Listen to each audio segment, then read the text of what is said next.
വളരെ കൃത്യമായിട്ട് മുരളീധരൻ പറഞ്ഞത് കോൺഗ്രസ്സുകാരെന്നെ കാലുവാരി തോൽപ്പിച്ചതാണെന്നാണ്. അതിന്റെ പേരിൽ അച്ചടക്ക നടപടി ഉണ്ടായിട്ടുള്ള സ്ഥലമാണ് തൃശ്ശൂർ. DCC പ്രസിഡന്റിനെ മാറ്റി. പിന്നെ അതിനും അപ്പുറം മുരളീധരൻ പറഞ്ഞത് 5 കൊല്ലം തൃശ്ശൂർ കേന്ദ്രീകരിച്ച് സുരേഷ് ഗോപി പ്രവർത്തിച്ചത്, സുരേഷ് ഗോപിക്ക് അനുകൂലമായിട്ടുള്ള ഒരു തരംഗം തൃശ്ശൂരിൽ ഉണ്ടാക്കിയിട്ടുണ്ട്. ജനങ്ങളൊക്കെ കൂട്ടത്തോട് കൂടിയിട്ട് സുരേഷ് ഗോപിയെ വോട്ട് ചെയ്യാൻ വേണ്ടിയിട്ട് മുന്നേ തന്നെ തയ്യാറെടുത്തിരുന്നു. എന്നെ പാർട്ടിയോടെ കൊണ്ടുവന്ന് ബലിയാടാക്കിയതാണെന്നാണ് മുരളീധരൻ തന്നെ പറഞ്ഞത്. അതുപോലെ CPM ഇതിനെക്കുറിച്ച് വലിയ വിശദമായിട്ടുള്ള പഠനം നടന്നു. അവരുടെ സംസ്ഥാന കമ്മിറ്റിയിൽ ആ പഠന റിപ്പോർട്ട് അവർ അവതരിപ്പിച്ചു. അതിൽ പറഞ്ഞത് ഹിന്ദു വോട്ട് ബേസ് മുഴുവൻ BJPയിലേക്ക് ഒലിച്ചുപോയി, അതുകൊണ്ടാണ് ഞങ്ങൾ തോറ്റത് എന്നാണ്. അപ്പോൾ വലിയ പഠനമൊക്കെ നടത്തി ഒക്കെ കണ്ടുപിടുത്തമൊക്കെ നടത്തിയിട്ടുള്ള ആളുകൾ ഇപ്പോൾ ഈ രാഹുൽ ഗാന്ധി ഉണ്ടയില്ലാത്ത വെടിവെച്ച സമയത്ത് ജനങ്ങളെ പറ്റിക്കാൻ വേണ്ടിയിട്ട് ഇത്തരം ഒരു ആക്ഷേപം ഉന്നയിക്കുന്നു എന്ന് മാത്രമേ ഉള്ളൂ. മുകുന്ദൻ എന്ന് പറയുന്ന ആ വാർഡുകാരൻ, ആ പഞ്ചായത്തുകാരനല്ല മുകുന്ദന് സുനിൽകുമാറിന്റെ ബൂത്തിൽ കിട്ടിയതിനേക്കാൾ 157 വോട്ട് സുനിൽകുമാർ കുറഞ്ഞു. സ്വന്തം ബൂത്തിൽ, അയാൾ താമസിക്കുന്ന സ്വന്തം ബൂത്തിൽ കുറഞ്ഞു. പഞ്ചായത്തിൽ, അദ്ദേഹത്തിന്റെ സ്വന്തം പഞ്ചായത്തിൽ മുകുന്ദന് കിട്ടിയതിനേക്കാൾ 2000 വോട്ട് കുറഞ്ഞു. അപ്പൊ CPMന്റെ വോട്ട് 2000 വോട്ടൊക്കെ കുറയുന്നത് BJP വോട്ടർ പട്ടികയിൽ കൃത്രിമം നടത്തിയത് കൊണ്ടാണോ? അവരുടെ കുറഞ്ഞ വോട്ട് മുഴുവൻ BJPക്കാണ് കൂടിയിട്ടുള്ളത്. അപ്പൊ ഇത് നേരത്തെ നിങ്ങൾ സൂചിപ്പിച്ചതുപോലെ അന്തിക്കാട് പഞ്ചായത്ത് എന്ന് പറഞ്ഞാൽ CPMന്റെ തൃശ്ശൂർ ജില്ലയിലെ മോസ്കോ ആണ്. സുനിൽകുമാറിന്റെ സ്ഥലം മാത്രമല്ല, മന്ത്രി രാജന്റെ സ്ഥലമാണ്. തൃശ്ശൂർ MLA ബാലചന്ദ്രന്റെ സ്ഥലമാണ്. സമുന്നതരായിട്ടുള്ള CPI നേതാക്കന്മാരുടെ മുഴുവൻ സ്ഥലമാണ്. അവിടെ ഭൂരിഭാഗം ബൂത്തുകളും പഞ്ചായത്തും എല്ലാം ലീഡ് ചെയ്ത് BJP ആണ്. അപ്പൊ അതാണ് അതിന്റെ ട്രെൻഡ് എന്ന് പറയുന്നത്. നമസ്കാരം. തൃശ്ശൂർ പാർലമെന്റ് മണ്ഡലത്തിൽ സുരേഷ് ഗോപിയുടെ വിജയവുമായി ബന്ധപ്പെട്ടുകൊണ്ട് കേരളത്തിലെ UDFും LDFും വലിയ ആരോപണങ്ങൾ ഇപ്പോൾ നടത്തിക്കൊണ്ടിരിക്കുകയാണ്. ഈ സമയത്ത് സുരേഷ് ഗോപിയുടെ പ്രവർത്തനങ്ങളിൽ അദ്ദേഹത്തെ ഒരു MP ആക്കുക എന്നുള്ള ലക്ഷ്യത്തോടു കൂടി തൃശ്ശൂർ പാർലമെന്റ് മണ്ഡലത്തിലെ എല്ലാ ഗ്രാമാന്തരങ്ങളിലും വലിയ രീതിയിലുള്ള പ്രവർത്തനം കാഴ്ചവെക്കാനായിട്ട് അന്നത്തെ തൃശ്ശൂർ BJP ജില്ലാ ടീമിന് സാധിച്ചിരുന്നു. അതിന് നേതൃത്വം നൽകിയ BJPയുടെ അന്നത്തെ ജില്ലാ പ്രസിഡന്റായിട്ടുള്ള KK അനീഷ് കുമാർ ഈ ഒരു സമയത്ത് നമ്മോടൊപ്പം ചേരുകയാണ്. ചേട്ടാ നമസ്കാരം. നമസ്കാരം.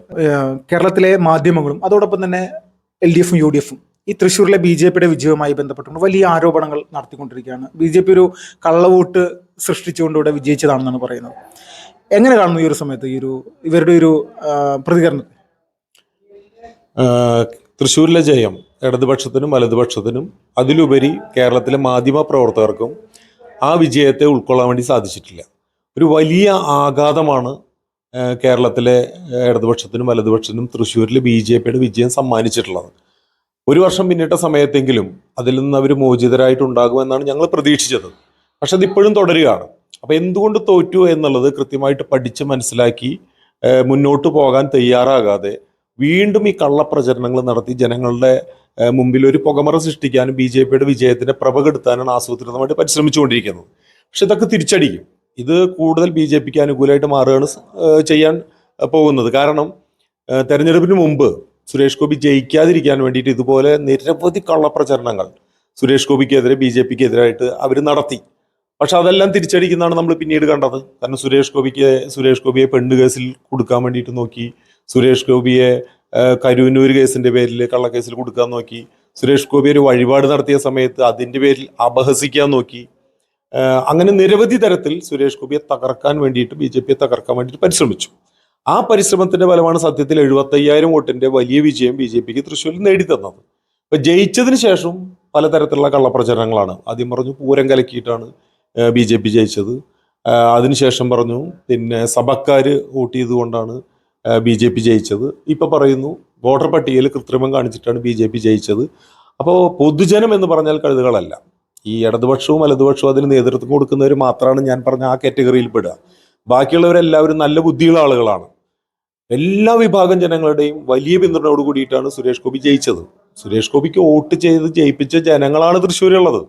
അപ്പൊ ഇത് കേൾക്കുന്ന സമയത്ത് വോട്ട് ചെയ്ത ഓരോരുത്തരും, തങ്ങൾ വോട്ട് ചെയ്ത സുരേഷ് ഗോപി ജയിപ്പിച്ച ഓരോരുത്തരും ഈ ജനാധിപത്യത്തെ പരിഹസിക്കുന്ന സമയത്ത് അവർക്കെല്ലാം തന്നെ ശക്തമായിട്ടുള്ള പ്രതിഷേധമുണ്ട്. കാരണം വോട്ട് ചെയ്തവരെയല്ലേ അധിക്ഷേപിക്കുന്നത്. അതുകൊണ്ട് അവർക്ക് ശക്തമായിട്ടുള്ള പ്രതിഷേധമുണ്ട്.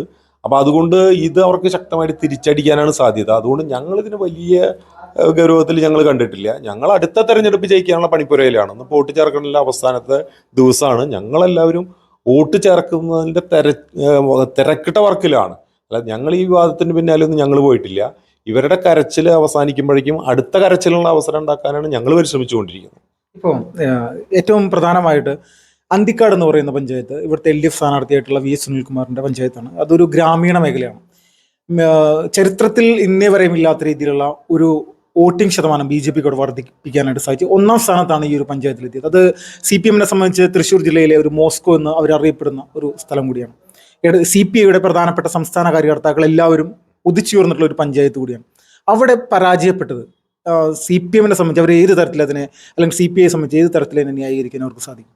അല്ല, ഞങ്ങൾക്കും ഈ വിഷയത്തിൽ ഇവരോട് തിരിച്ചു ചോദിക്കാനുള്ളത്, ഇപ്പോൾ BJP വോട്ടർ പട്ടികയിൽ കൃത്രിമം കാണിച്ചിട്ടാണ് ജയിച്ചത് എങ്കിൽ സുനിൽകുമാറിന്റെ ബൂത്തിൽ എന്താണ് സംഭവിച്ചത്?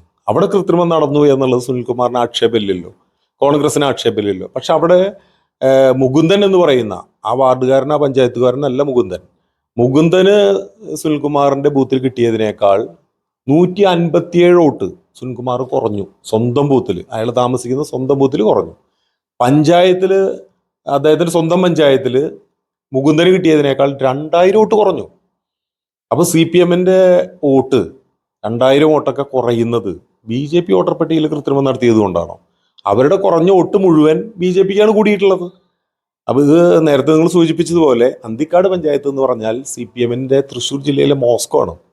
സുനിൽകുമാറിന്റെ സ്ഥലം മാത്രമല്ല, മന്ത്രി രാജന്റെ സ്ഥലമാണ്, തൃശ്ശൂർ MLA ബാലചന്ദ്രന്റെ സ്ഥലമാണ്, സമുന്നതരായിട്ടുള്ള CPI നേതാക്കന്മാരുടെ മുഴുവൻ സ്ഥലമാണ്.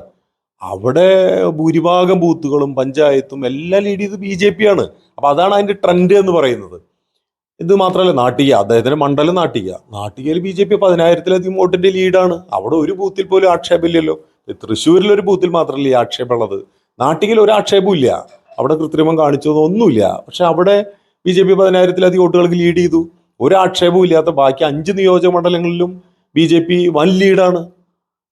അതുപോലെ തന്നെ 45 പഞ്ചായത്ത് മൊത്തമുണ്ട്. അതിൽ 37 പഞ്ചായത്തും BJP ലീഡാണ്. 3 municipality, 2 മുനിസിപ്പാലിറ്റിയും BJP ലീഡാണ്.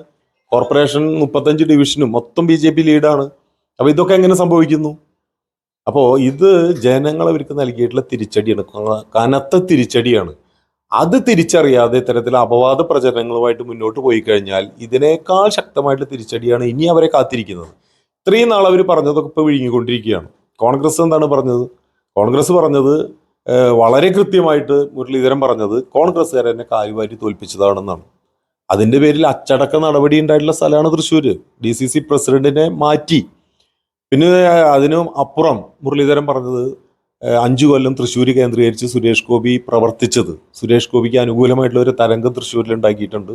ജനങ്ങളൊക്കെ കൂട്ടത്തോട് കൂടിയിട്ട് സുരേഷ് ഗോപിയെ വോട്ട് ചെയ്യാൻ വേണ്ടിയിട്ട് മുന്നേ തന്നെ തയ്യാറെടുത്തിരുന്നു.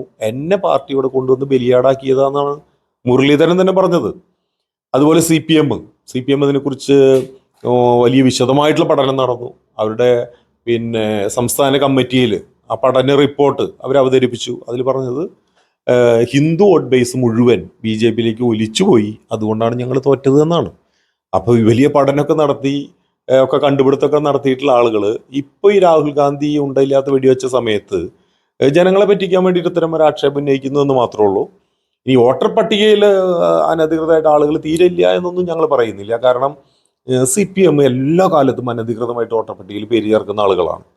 വ്യാപകമായിട്ട് അവർ ചെയ്യാറുണ്ട്. ഇപ്പോൾ കഴിഞ്ഞ തെരഞ്ഞെടുപ്പിൽ ധർമ്മടം ബൂത്തിൽ മുഖ്യമന്ത്രിയുടെ സ്വന്തം സ്ഥലത്ത് അവരുടെ ബ്ലോക്ക് പഞ്ചായത്ത് മെമ്പർ 2 തവണ വന്നിട്ട് വോട്ട് ചെയ്യുന്നത് ലൈവായിട്ട് മാധ്യമങ്ങൾ കാണിച്ചില്ലേ? മുഖ്യമന്ത്രിയുടെ സ്വന്തം മണ്ഡലത്തിൽ, സ്വന്തം ബൂത്തിൽ അവരുടെ ബ്ലോക്ക് മെമ്പറാണ് 2 തവണ കള്ളൗട്ട് ചെയ്യുന്നത് കാണിച്ചു. കേരളത്തിൽ നിരവധി സ്ഥലങ്ങളിൽ കള്ളവോട്ടിന്റെ പേരിൽ ആളുകൾ പിടിക്കപ്പെട്ടിട്ടുണ്ട്, അറസ്റ്റ് ചെയ്യപ്പെട്ടിട്ടുണ്ട്. എല്ലാവരും കമ്മ്യൂണിസ്റ്റുകാരാണ്. ഒരു BJPക്കാരൻ പോലും ഇന്ന് വരെ അറസ്റ്റ് ചെയ്തിട്ടില്ല. അവരുടെ സമുന്നതനായിട്ടുള്ള നേതാവ് G. സുധാകരൻ തന്നെ പറഞ്ഞിട്ടുണ്ട്, ഞങ്ങൾ വോട്ടിൽ കൃത്രിമം കാണിക്കാറുണ്ട്, ഞങ്ങൾ പോസ്റ്റൽ ബാലറ്റ് തിരുത്തിയിട്ടുണ്ട് എന്നൊക്കെ കുറ്റസമ്മതം നടത്തിയിട്ടുണ്ട്. അപ്പോൾ തൃശ്ശൂർ സ്വാഭാവികമായിട്ട് സംഭവിച്ചിട്ടുണ്ടാവാൻ സാധ്യതയുണ്ട്.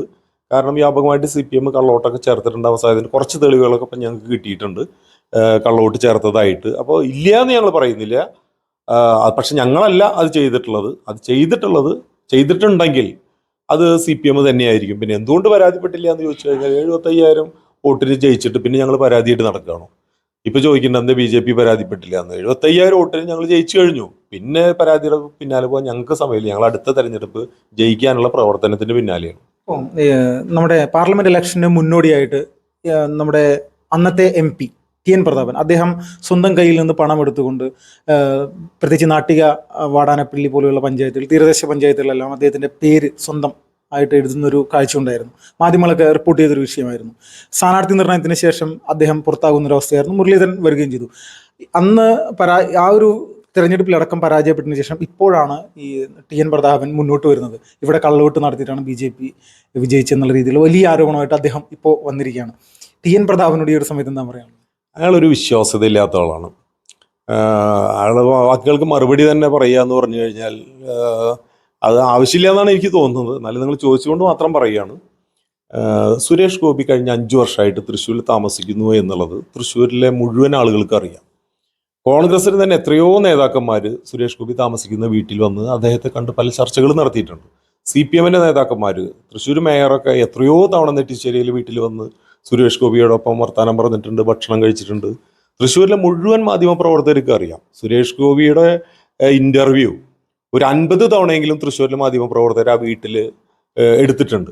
അപ്പോൾ പകൽ പോലെ സത്യമായിട്ടുള്ളൊരു കാര്യം, ആ സത്യത്തെക്കുറിച്ചിട്ടാണ് ഇത്തരത്തിൽ നട്ടാൽ മുളയ്ക്കാത്ത നുണ പ്രതാപം പറയുന്നത്. അപ്പോൾ ഒട്ടും വിശ്വാസ്യതയില്ലാത്ത ഒരാൾക്ക് മാത്രമേ ഇങ്ങനെയൊക്കെ പരാതി കൊടുക്കാൻ സാധിക്കുള്ളൂ. അല്ലെങ്കിൽ എല്ലാവർക്കും അറിയാവുന്ന ഒരു കാര്യം, അങ്ങനെ ഒരു കാര്യത്തെ സംബന്ധിച്ച് ഇത്തരത്തിൽ പച്ച നുണ പറയുന്ന ഒരാൾക്ക് മറുപടി പോലും അർഹിക്കുന്നില്ല എന്നാണ് എനിക്ക് തോന്നുന്നത്. എന്തായാലും വ്യാജ പരാതി കൊടുത്താൽ, അത് വ്യാജ പരാതിയാണെന്ന് തെളിഞ്ഞാൽ മലീഷ്യസ് പ്രോസിക്യൂഷൻ എന്ന് പറയുന്ന ഒരു വകുപ്പുണ്ട്. കള്ളപ്പരാതി കൊടുത്തതിനെതിരെ കേസെടുക്കാൻ ഒരു വകുപ്പുണ്ട്. ഞാൻ അതിനു വേണ്ടിയിട്ട് വെയിറ്റ് ചെയ്യാണ്. കാരണം പോലീസ് അത് അന്വേഷിച്ചു കഴിഞ്ഞാൽ പോലീസിനെ അന്വേഷിക്കാതെ തന്നെ ബോധ്യപ്പെടും. സുരേഷ് ഗോപി നെട്ടിശ്ശേരിയിൽ 5 വർഷം സ്ഥിരമായിട്ട് താമസിച്ചു എന്നുള്ളത് തൃശ്ശൂരിലെ പോലീസ് ഉദ്യോഗസ്ഥന്മാർക്ക് എല്ലാവർക്കും അറിയാം. കാരണം അവരൊക്കെ എസ്കോർട്ട് വന്നിട്ടുള്ള സ്ഥലമാണല്ലോ. ആ വീടിന് ഒരുപാട് തവണ കാവല് നിന്നിട്ടതാണ്. അപ്പോൾ പോലീസിനെ അവിടെ പോയി അന്വേഷിക്കേണ്ട ആവശ്യം പോലുമില്ല. ആ പരാതി എന്തായാലും വളരെ പെട്ടെന്ന് തന്നെ ചവറ്റുകൊട്ടയിലേക്ക് ഇടും. ആ പരാതി ചവറ്റുകൊട്ടയിലേക്ക് ഇട്ടാൽ ഉടൻ തന്നെ കള്ളപ്പരാതി കൊടുത്തതിന്റെ പേരിൽ പ്രതാപനെതിരെ നിയമ നടപടിയായിട്ട് മുന്നോട്ട് പോകാനാണ് ഞാൻ തീരുമാനിച്ചിട്ടുള്ളത്. അവസാനമായിട്ട് സുരേഷ് ഗോപിയെ കാണാനില്ല എന്ന് പറഞ്ഞുകൊണ്ട് യൂത്ത് കോൺഗ്രസിന്റെ ജില്ലാ പ്രസിഡന്റ് ഒരു പരാതി സ്റ്റേഷനിൽ കൊടുത്തിരുന്നു. ഈ ഒരു സമയത്ത് അതിനൊരു പട്ടി ഷോ മാത്രം എന്നുള്ള രീതിയിൽ കാണാൻ നിങ്ങൾ ആഗ്രഹിക്കുന്നു? അതിന് വയറ് നിറച്ച് ഈ പരാതി കൊടുത്ത ആൾക്ക് തന്നെ ചൂരൽമലയിലെ ഒരു വ്യക്തി വിളിച്ച് കൃത്യമായിട്ട് മറുപടി കൊടുക്കുന്ന എല്ലാ മാധ്യമങ്ങളും റിപ്പോർട്ട് ചെയ്ത് കഴിഞ്ഞു. സത്യത്തിൽ ഈ കോൺഗ്രസ്സുകാർ, യൂത്ത് കോൺഗ്രസ്സുകാരും KSUക്കാരൊക്കെ പരാതി കൊടുക്കേണ്ടത് പ്രിയങ്ക ഗാന്ധിയെ കാണാനില്ല എന്ന് പറഞ്ഞിട്ടാണ്. കാരണം ജയിച്ചു പോയതിന് ശേഷം പിന്നെ ആ മല കയറിയിട്ട് വയനാട്ടിലേക്ക് ഇതുവരെ ചെന്നിട്ടില്ല പ്രിയങ്ക ഗാന്ധി.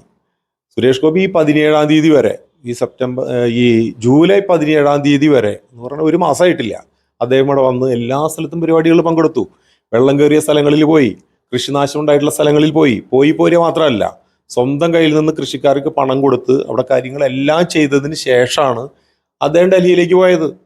കഴിഞ്ഞ കുറേ നാളുകളായിട്ട് ഡൽഹിയിൽ പാർലമെന്റ് നടക്കുകയാണ് എന്ന് പോലും അറിയാത്ത വിവരം കെട്ടവന്മാരാണ് ഈ കോൺഗ്രസ്സുകാർ. ഇപ്പോഴും പാർലമെന്റ് നടക്കുകയാണ്. ആകെ ശനി ഞായർ 2 ദിവസം മാത്രമാണ് പാർലമെന്റ് അവധി ഉണ്ടായിരുന്നത്. ആ 2 ദിവസം സുരേഷ് ഗോപി ഒരു ദിവസം മണിപ്പൂരിലും ഒരു ദിവസം കൽക്കട്ടയിലായിരുന്നു. അദ്ദേഹം കേന്ദ്രമന്ത്രിയാണ്, 135 കോടി ജനങ്ങളുടെ മന്ത്രിയാണ്. അദ്ദേഹത്തിന് ഈ പ്രതാപനെ പോലെ, ഒരു ഭാഷ അറിയാത്ത പ്രതാപനെ പോലെ തൃശ്ശൂർ മാത്രം ചുറ്റിക്കറങ്ങി നടക്കാൻ സാധിക്കില്ല. കേന്ദ്രമന്ത്രിക്ക് കേന്ദ്ര സർക്കാരെ ഏൽപ്പിക്കുന്ന എല്ലാ കാര്യങ്ങളും ചെയ്യേണ്ടതായിട്ട് വരും. അപ്പോൾ 17-ാം തീയതിക്ക് ശേഷം അദ്ദേഹം പാർലമെന്റ് നടപടികളുമായിട്ട് ഡൽഹിയിലാണ്. കേന്ദ്ര സർക്കാർ ചുമതലപ്പെടുത്തിയ കാര്യങ്ങളുമായിട്ട് മറ്റ് സംസ്ഥാനങ്ങളിൽ യാത്രയിലാണ്. അപ്പോൾ സത്യത്തിൽ പരാതി കൊടുക്കേണ്ടത് പ്രിയങ്ക ഗാന്ധിക്കെതിരെയാണ്. അതിനു മുമ്പ് ഒരു MP ഉണ്ടായിരുന്നു അവിടെ. 5 കൊല്ലം കൊണ്ട് 5 തവണ മാത്രം വയനാട് വന്നിട്ടുള്ള ഒരു MP രാഹുൽ ഗാന്ധി.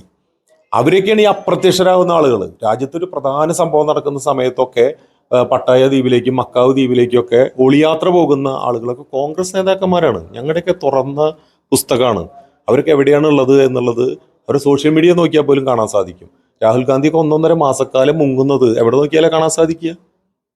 വെറോണിക്കയുടെ കൂടി ജുവാനിറ്റിയുടെ കൂടെയൊക്കെ ലോകം മുഴുവൻ കറങ്ങി നടക്കുന്ന അവരുടെ നേതാക്കന്മാരെ കുറിച്ചിട്ടാണ് കാണാനില്ല എന്ന് പരാതി കൊടുക്കേണ്ടത്. അല്ലാതെ ഞങ്ങളുടെ നേതാക്കന്മാരെ കുറിച്ചിട്ടല്ല.